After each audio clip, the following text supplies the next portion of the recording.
అదే RTV app వార్తల్ని క్షణాల్లో చదివే అవకాశం ఉంటుంది. ఒక న్యూస్ పేపర్, ఒక టెలివిజన్ ఛానల్ మీ చేతుల్లో ఎప్పుడూ ఉంటాయి. పోసాని కేసులో సజ్జల ఫ్యామిలీకి ఉచ్చు బిగుస్తోంది. ఇదే కేసులో హైకోర్టును ఆశ్రయించారు సజ్జల రామకృష్ణారెడ్డి, భార్గవ్ రెడ్డి. పోలీసులు ముందస్తుగా అరెస్ట్ చేస్తారనే భయంతో హైకోర్టును ఆశ్రయించినట్టుగా తెలుస్తోంది. హైకోర్టులో ముందస్తు బెయిల్ పిటిషన్ వేశారు సజ్జల రామకృష్ణారెడ్డి, ఆయన కుమారుడు భార్గవ్ రెడ్డి. పవన్ కళ్యాణ్ను వారి ఇంట్లో వాళ్ళని తిట్టమని సజ్జల స్క్రిప్ట్ ఇచ్చాడని, భార్గవ్ వీడియోలను వైరల్ చేశాడని పోలీసులకు వాంగ్మూలం ఇచ్చాడు పోసాని కృష్ణమురళి. పోసాని స్టేట్మెంట్తో సజ్జల, భార్గవ్పై కేసు నమోదైంది. ఏ క్షణమైనా అరెస్ట్ చేసే అవకాశం ఉండడంతో ముందస్తు బెయిల్ పిటిషన్ వేశారు తండ్రి కొడుకులు. ఈ నేపథ్యంలో ప్రస్తుతం ఈ అంశం చర్చనీయాంశంగా మారుతోంది. ఇక పోసాని కేసులో ప్రస్తుతం సజ్జల రామకృష్ణారెడ్డి, ఆయన కుమారుడు భార్గవ్ రెడ్డి ముందస్తు బెయిల్ కోసం ఆంధ్రప్రదేశ్ హైకోర్టును ఆశ్రయించారు. సినీ నటుడు పోసాని కృష్ణమురళి ఇచ్చిన వాంగ్మూలం ఆధారంగా వారిని అరెస్ట్ చేసే అవకాశం ఉండడంతో వారి ముందస్తు బెయిల్ పిటిషన్ పెట్టుకున్నారు. ముఖ్యమంత్రి చంద్రబాబు నాయుడు, ఆయన కుమారుడు లోకేష్, డిప్యూటీ సీఎం పవన్ కళ్యాణ్, వారి కుటుంబ సభ్యులపై అనుచిత వ్యాఖ్యలు చేసిన కేసులో అరెస్ట్ అయిన పోసాని పోలీసుల విచారణలో నేరాన్ని అంగీకరించారు. వైసీపీ నేత, ప్రభుత్వ మాజీ సలహాదారు సజ్జల రామకృష్ణారెడ్డి, ఆయన కుమారుడు, వైసీపీ సోషల్ మీడియా మాజీ కన్వీనర్ భార్గవ్ రెడ్డి ఇచ్చిన స్క్రిప్ట్ ఆధారంగానే తాను ప్రెస్ మీట్లలో, సోషల్ మీడియాలో వారిని బూతులు తిట్టానని, విద్వేషాలు రెచ్చగొట్టేలా మాట్లాడారంటూ వాంగ్మూలం ఇచ్చారు. ఈ నేపథ్యంలో వారిద్దరిని అరెస్ట్ చేసే అవకాశం ఉండడంతో ముందస్తు బెయిల్ కోసం పిటిషన్ పెట్టుకున్నారు.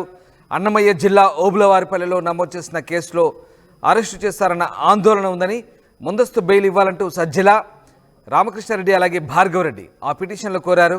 తాము అమాయకులమని, తమను అనవసరంగా ఈ కేసులో ఇరికిస్తున్నారంటూ ఆవేదన వ్యక్తం చేస్తున్నారు.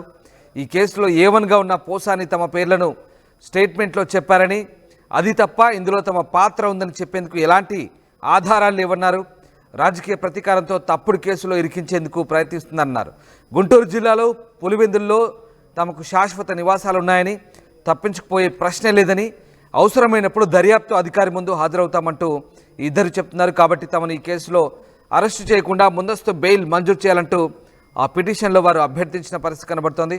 సో మొత్తం మీద పోసాని ఇచ్చిన వాంగ్మూలం నేపథ్యంలో పోలీసులు అరెస్ట్ చేస్తారనే భయంతో వైసీపీ నేత సజ్జల రామకృష్ణారెడ్డి, ఆయన కుమారుడు భార్గవ్ రెడ్డి హుటాహుటిన హైకోర్టును ఆశ్రయించారు. తమకు ముందస్తు బెయిల్ ఇవ్వాలంటూ శుక్రవారం పిటిషన్ దాఖలు చేశారు. సో సజ్జల స్క్రిప్టు ప్రోత్సాహంతోనే ఈ నేతలందరినీ తిట్టినట్టుగా పోసాని ఇచ్చిన సంచలన స్టేట్మెంట్తో ప్రస్తుతం ఇద్దరు తండ్రి కొడుకులు ఇద్దరు కూడా హైకోర్టును ఆశ్రయించారు ముందస్తు బెయిల్ కోసం. రైట్, మా కొలీగ్ రాజేష్ జాయిన్ అవుతున్నారు. రాజేష్, పోసాని కృష్ణమురళి ఇచ్చిన సంచలన స్టేట్మెంట్తో ప్రస్తుతం సజ్జల ఫ్యామిలీకి ఉచ్చు బిగుస్తుందనుకోవచ్చా? ఎందుకంటే ముందస్తు బెయిల్ కోసం ప్రస్తుతం హైకోర్టును ఆశ్రయించిన నేపథ్యంలో మరి ఎలాంటి పరిణామాలు చోటు చేసుకునే అవకాశం కనిపిస్తుంది? పోసాని కృష్ణమురళి తాను మాట్లాడిన మాటల వెనుక పూర్తిగా సజ్జల భార్గవ్, సజ్జల రామకృష్ణారెడ్డి వాళ్ళు ఇచ్చిన స్క్రిప్ట్, వాళ్ళు చెప్పిన విధంగానే తాను నడుచుకున్నాం. ఎక్కడ వ్యక్తిగతంగా తనకి ఎవరి మీద కోపం లేదు, వాళ్ళు చెప్పినట్టుగా నడుచుకున్నా అంటూ నిన్న పోలీసులకి వాంగ్మూలం ఇవ్వడంతో ఇప్పుడు సజ్జల రామకృష్ణారెడ్డి, సజ్జల భార్గవి మెడకి ఉచ్చు విధిస్తుందని చెప్పాలి. ఎందుకంటే అఫీషియల్ గా పోలీసుల అధికారులకి వాంగ్మూలం ఇవ్వడంతో ఇప్పుడు ఆ వాంగ్మూలం బేస్ చేసుకుని సజ్జల రామకృష్ణారెడ్డి, సజ్జల భార్గవి మీద కేసు నమోదు చేయబోతున్నట్టు పోలీసులు చెప్తున్నారు. ఈ నేపథ్యంలో దాని నుండి రక్షణ పొందడానికి తండ్రి అంటే అటు సజ్జల రామకృష్ణారెడ్డి, సజ్జల భార్గవి ఇద్దరు కూడా హైకోర్టుకి యాంటిసిపేటరీ బెయిల్కి ముందస్తు బెయిల్ కోసం పిటిషన్ వేశారు. అయితే మంగళవారం దీని మీద విచారణ జరిగే అవకాశం కనబడుతుంది. ఇప్పటికే చాలా కేసులు, వివిధ కేసుల్లో సజ్జల రామకృష్ణారెడ్డి, భార్గవ్ రెడ్డి ఇద్దరు కూడా హైకోర్టును ఆశ్రయించి హైకోర్టు కొంత వాళ్ళకి రిలీఫ్ ఇస్తూ అరెస్టు చేయొద్దంటూ ఆదేశాలు వచ్చింది. ఈ నేపథ్యంలో ఇప్పుడు మరో కేసు, అంటే ఈ కీలకమైన కేసు అని చెప్పాలి. పోసాని కృష్ణమురళి చేత తిట్టించిన కేసు, స్క్రిప్ట్ ఇచ్చి ఒక పొలిటీషియన్, రాజకీయ నాయకులు తిట్టించడం, కులాల మధ్య చిచ్చు పెట్టేలాగా వ్యవహరించడం లాంటివి కొన్ని కీలక కేసులు. కాబట్టి ఈ కేసులు వెనక, ఈ వ్యక్తుల వెనక సజ్జల భార్గవ, సజ్జల రామకృష్ణారెడ్డి ఉన్నారు, వాళ్లే చేయించారంటూ పోసాని కృష్ణమురళి స్టేట్మెంట్ ఇవ్వడంతో ఆ స్టేట్మెంట్ బేస్ చేసుకుని పోలీసులు అయితే కేసు నమోదు చేస్తున్నారు. మరి చూడాలి హైకోర్టు ఎలాంటి డైరెక్షన్స్ ఉందో, వాళ్ళకి ఇచ్చినటువంటి వాళ్ళు అప్లై చేసినటువంటి యాంటిసిపేటరీ బెయిలింగ్ మీద కోర్టు ఎలాంటి డైరెక్షన్స్ తో మంగళవారం తెలిసే అవకాశం కనబడుతుంది.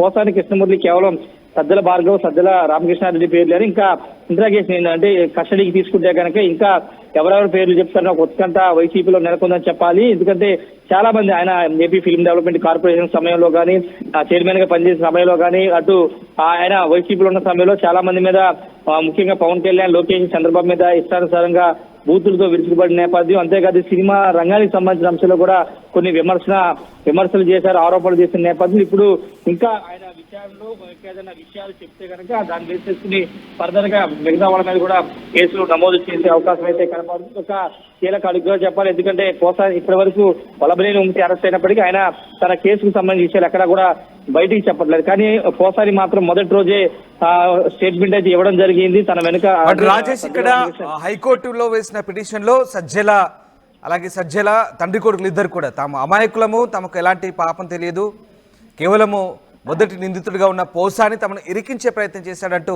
ఆ పిటిషన్లో చెప్తున్నారు. నిజంగా మరి దీనికి సంబంధించి ఏదైనా ఆధారాలను ప్రతివాదులుగా ప్రభుత్వం వైపు నుంచి ఏదైనా సబ్మిట్ చేసే అవకాశం ఉందా ఆర్గ్యుమెంట్ సందర్భంగా? సో హైకోర్టులో ఎట్లాంటి ఆర్గ్యుమెంట్స్ జరిగే అవకాశం కనిపిస్తుంది? అంటే ఒకటి వీళ్ళైతే చాలా క్లియర్ గా పోసాని కావాలని మమ్మల్ని ఇబ్బంది గురి చేయడానికి మా పేర్లు ప్రస్తావించాడనేది సజ్జల రామకృష్ణారెడ్డి గారి, భార్గవ రెడ్డి గారి చెప్తుంది. కానీ ఇక్కడ స్టేట్మెంట్ అనేది ఆ మాట్లాడిన వ్యక్తి ఎవరైతే మాట్లాడారో ఆ వ్యక్తి నేరుగా పోలీసులుగా స్టేట్మెంట్ ఇచ్చారు, వెనకాల మొత్తం వాళ్ళు స్క్రిప్ట్ ఇచ్చారని చెప్పారు. కాబట్టి ఈయన వాంగ్మూలమే కీలకమయ్యే అవకాశం కనబడుతుంది. ప్రభుత్వం తరఫున లేకపోతే పోలీసు తరఫున ఇదే వాదన వినిపించే అవకాశం కనబడుతుంది. ఆ వీడియోలో ఉన్నటువంటి పోసాని కృష్ణమూర్తి మాట్లాడిన వీడియోని కూడా హైకోర్టు ముందు సబ్మిట్ చేసే అవకాశం ఉంది. కాబట్టి ఒకవేళ సజ్జల రామకృష్ణారెడ్డి లేకపోతే భార్గవ రెడ్డి వాళ్ళు మాకు ఏ పాపం తెలియదు, మేమేం చేయలేదు, ఇది కేవలం కుట్రపూరితంగా పోసాని చేత మా పేర్లు చెప్పించారు అని చెప్పడానికి ఎవిడెన్స్ రూపంలో వాళ్ళ దగ్గర ఉండే అవకాశం లేదు. కాబట్టి పోలీసుల దగ్గర మాట్లాడిన వ్యక్తి పోసాని కృష్ణమూర్తి ఉన్నారు కాబట్టి ఆయనే స్టేట్మెంట్ ఇచ్చారు. కాబట్టి ఆల్రెడీ ఆ స్టేట్మెంట్ పోలీసుల వద్ద ఉంది, వీడియో కూడా అది రికార్డ్ చేసింటారు. ఆ వీడియో రికార్డ్ తో పాటు ఆయన గతంలో ఈ కేసుకు సంబంధించి మాట్లాడిన మాటలు కానీ ఆ స్క్రిప్ట్ ఎవరు ఇచ్చారని దానికి సంబంధించిన ఆధారాలు పూర్తి స్థాయిలో పోలీసుల వద్దగా ఉంటాయి. కాబట్టి ఆ వీడియోలన్నీ సబ్మిట్ చేసి ఆ కేసులో వాదనలు వినిపించే అవకాశం కనబడుతుంది. మరి కోర్టు ఎవరి వాదనతో ఏకీభవిస్తుందో చూడాల్సిన అవసరం ఉంది. ఎందుకంటే బలమైన ఆధారాలు పోలీసులు సేకరించారు, పోసాని కృష్ణమూర్తి పూర్తి స్టేట్మెంట్ ఇచ్చారు. కాబట్టి ఖచ్చితంగా పోలీసుల వాదనలే హైకోర్టు వినే అవకాశం కనబడుతుంది. కాబట్టి మరి ఎలాంటి డైరెక్షన్స్ చూడాల్సిన అవసరం అయితే ఉంది. Ramdas right, yes, thanks for the update Rajesh. So మొత్తం మీద సజ్జల రామకృష్ణారెడ్డి, భార్గవ రెడ్డి ఇద్దరు కూడా హైకోర్టును ఆశ్రయించారు. పోలీసులు అరెస్ట్ చేస్తారనే భయంతోనే ముందస్తు బెయిల్ కోసం హైకోర్టులో పిటిషన్ వేసినట్టుగా తెలుస్తోంది. సో పోసాని కృష్ణమూర్తి ఇచ్చిన స్టేట్మెంట్ ఆధారంగా వీరిద్దరిని అరెస్ట్ చేసే అవకాశం ఉండడంతో వారు హైకోర్టును ఆశ్రయించినట్టు తెలుస్తుంది. అయితే తామిద్దరం కూడా అమాయకులమని, తమకు ఎలాంటి అనవసరంగా తమను ఇరికించారని, ఎలాంటి పాపం తమకు తెలియదంటున్నారు ఇద్దరు కూడా. సో కేవలం పోసాని ఉద్దేశపూర్వకంగానే తమను ఇరికించడని, అంతే తప్ప ఇంకా వేరే ఆధారాలు ఏం లేవంటూ వాళ్ళు పిటిషన్లో పేర్కొంటున్నారు. చూడాలి ఎలాంటి ఆర్గ్యుమెంట్ జరుగుతాయి ముందస్తు బెయిల్ పిటిషన్ సందర్భంగా, మరి పోలీసుల తరఫున ఎలాంటి వాదనలు వినిపిస్తారు అనేది మాత్రం ఇంట్రెస్టింగ్గా మారబోతుంది. రైట్, ఇక పోసాని కృష్ణమూర్తి తనకు అంటే విచారణ సందర్భంగా తన ఆరోగ్యం బాగాలేదంటూ, అలాగే గుండె నొప్పిగా ఉందంటూ చెప్పిన విషయాలను ఆధారంగా డాక్టర్ ఆయన పరిశీలించారు. ఇదంతా కేవలం డ్రామాగా కొట్టిపారేశారు, పోసానికి అంతా బాగానే ఉందంటున్నారు. ఒకసారి డాక్టర్ ఏమన్నారు చూద్దాం. పోసాని కృష్ణమూర్తి గారిని మొన్న నైట్ మేము అరెస్ట్ చేసి రాజంపేట సబ్ జైలుకు పంపించడం జరిగింది. ఆ సబ్ జైలు ఈ రోజు మార్నింగ్ అతను కొంత ఏదో అస్వస్థగా ఉంది, కొంచెం కడుపులో అట్లా పెయిన్ గా ఉంది అని చెప్తే దానికి సంబంధించి అతన్ని రాజంపేట ప్రభుత్వ ఆసుపత్రిలో చేర్చి అక్కడి నుంచి ఇక్కడికి కడప రిమ్స్ హాస్పిటల్ నందు వైద్య పరీక్షలన్నీ కూడా నిర్వహించడం జరిగింది. ఈ వైద్య పరీక్షల్లో అతనికి ఎటువంటి ఆరోగ్య సమస్యలు లేవని, అతనికి కేవలం ఒక నాటకం ఆడి ఈ విధంగా చేశాడని చెప్పేసి కూడా తెలిసింది. కాబట్టి అతనికి ఎటువంటి ఆరోగ్య సమస్యలు లేవు, పూర్తి ఫిట్ గా ఉన్నాడు ఆరోగ్యంగా. కాబట్టి అతనికి ఎటువంటి సమస్యలు లేవు.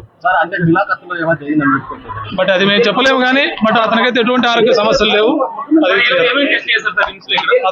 అతనికి సంబంధించి హార్ట్ కు రక్త పరీక్షలు, ఈసీజీ, స్టమక్ అన్ని పరీక్షలు కూడా చేయడం జరిగింది. అన్ని వైద్య పరీక్షలు జరిగించారు. ఎటువంటి సమస్యలు లేవు. అతను ఒక నాటకం ఆడి ఈ విధంగా ఆరోగ్యం బాగలేదని చెప్పేసి చెప్పడం జరిగింది. అక్యూట్ ప్రాబ్లం ఏం లేదండి. అన్ని ఓల్డ్ రిపోర్ట్స్ అన్ని కొన్ని ప్రాబ్లం ఉంటే ఇప్పుడు అందరు స్పెషలిస్ట్ చూశారు. అందరు స్పెషలిస్ట్ చూశారు. అక్యూట్ ప్రాబ్లం ఏం లేదు, అందుకే డిశ్చార్జ్ చేశారు. అన్నీ నార్మల్ ఏం తేడా లేదు. ఈసీజీలో నార్మల్ ఉంది, ట్రోపోనిన్ టెస్ట్ కూడా నార్మల్ ఉంది, గ్యాస్ ట్రబుల్లో గ్యాస్ట్రైటిస్ ఉంది ఆయన. మేడం ప్రస్తుతం ఏ పరీక్షలు నిర్వహించారు? ఎలాంటి పరీక్షలు నిర్వహించారు? ఈసీజీ అయిపోయింది. ఈసీజీ, ఈకో, ట్రోపోనిన్ టెస్ట్, మళ్ళీ స్పెషలిస్ట్ డాక్టర్ చూశారు, కార్డియాలజిస్ట్ చూశారు, ఈఎన్టీ సర్జన్ చూశారు, మళ్ళీ జనరల్ సర్జన్ చూశారు. మరిన్ని వీడియోస్ కోసం ఛానల్ ని సబ్స్క్రైబ్ చేయండి. లేటెస్ట్ అప్డేట్స్ కోసం వాట్సాప్ ఛానల్ ని ఫాలో చేయండి. అండ్ లింక్ డిస్క్రిప్షన్ లో ఉంది.